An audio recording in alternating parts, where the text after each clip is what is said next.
People forget that Mario has always been a Donkey Kong character, not the other way around. Yes, it's true. Super Mario is a spin-off of Donkey Kong. But while everyone has been in love with the Jumpman's games, the burly Great Ape was biding his time with his superior hits, Donkey Kong 64 notwithstanding. Gamers can point to almost any example of DK having better games than Mario. He's bigger and faster and stronger too! And any country game outclasses any 2D Plumber Core game. Nintendo has to hold back on DK so that he doesn't completely steal the spotlight, as he has an impeccable track record of success. A full 3D DK game has been long overdue since the last one in 1999, probably because the technology just wasn't ready for him yet, until now. Fans had only a couple of 2.5D action platformers since DK was put on ice. Now that Nintendo's technical prowess has advanced far enough, the world can finally witness what a true 3D Donkey Kong experience can be. He's the leader of the bunch, and you know him well. He's finally back to kick some tail in our Donkey Kong Bananza review. Okay.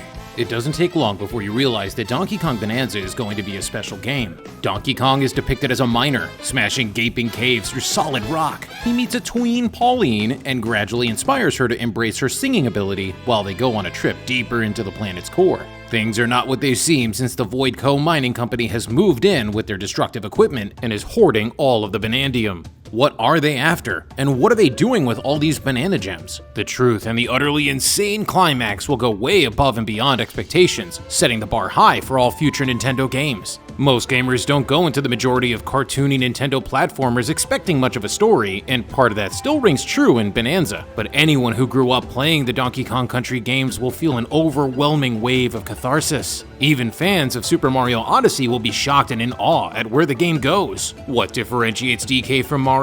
DK's platforming abilities are more restrictive. He doesn't do triple jumps or bounces off walls. He won't be doing side jumps or long jumps, and he can't possess objects or characters. DK is a powerful and untamed beast unleashed. He trades dexterity for brutality, which is perfectly illustrated in his playability. 3 of the 4 face buttons are punching in different directions, with the A button being jump. At first, it seems excessive, but it begins to make sense as DK will need to punch, rip, and tear into all directions for smashing his way through the dirt and stone. The effect is dynamic and akin to the destructible environment in the old Red Faction games. You've never truly lived until you have turned a level into Swiss cheese. The digging and throwing mechanics are used to their fullest, and gimmicks like explosive materials that react incorporate some physics into the gameplay. DK is always collecting various currencies like gold chunks, fossils, or banana chips that feed into the progression. The experience is stupefying, and I was stunned that this game was even possible. Boss fights are kept very easy until the final battle, which fittingly ramps up the challenge beyond anything before it. Unfortunately, even the Switch 2 is no match for the sheer ambition in Bananza. Because of the explosive gameplay and the high enemy count, compounded with the special effects, the frame rate does buckle. In a way, it almost becomes satisfying to make the system lurch like this because it feels like DK's strength is too much. Apart from hard metal, DK is unstoppable and will dig his way through anything as if he's some kind of roided up mole. His passion for smashing is only for starters. Other abilities include throwing huge chunks of earth or surfing on whatever he tore from beneath his feet. Additional moves from his skill tree can be bought with skill points earned from collecting 5 banana gems, which gives these collectibles more utility than any Power Moon.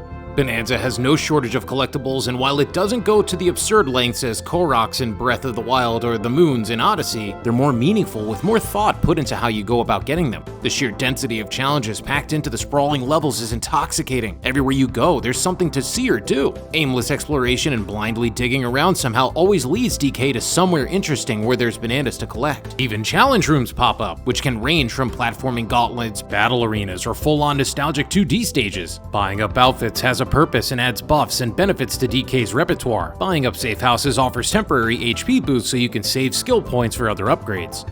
The collectibles feedback loop and range of options are stimulating and feel like a more thoughtful execution to the kinds of collectathons that developer Rare used to make, but with a hint of Japanese flair. While tunneling and bashing baddies remains the core of Bananza, it is still a platformer at heart.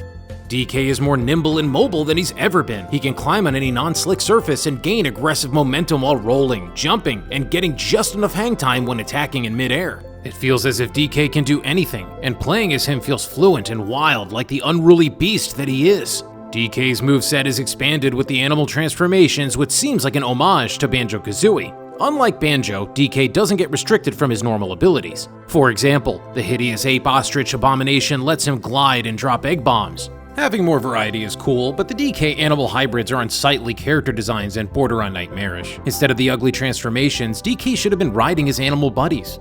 There's already a Rambi riding experience, so it would have made more sense to include the old gang. He's already got Espresso the ostrich, Ratty the snake, and Ellie the elephant as friends from past games. Almost everyone is included, so why not them too? Does Donkey Kong Bonanza justify the Nintendo Switch 2? If you liked 3D platformers or Donkey Kong Country, it will feel like the Switch 2 finally has a worthy game that could be the best game of 2025. Donkey Kong Bonanza is a beautiful technical marvel that revels in letting players unleash their inner animal and get crazy, but still takes the time to create situations where you must stop and think before you leap.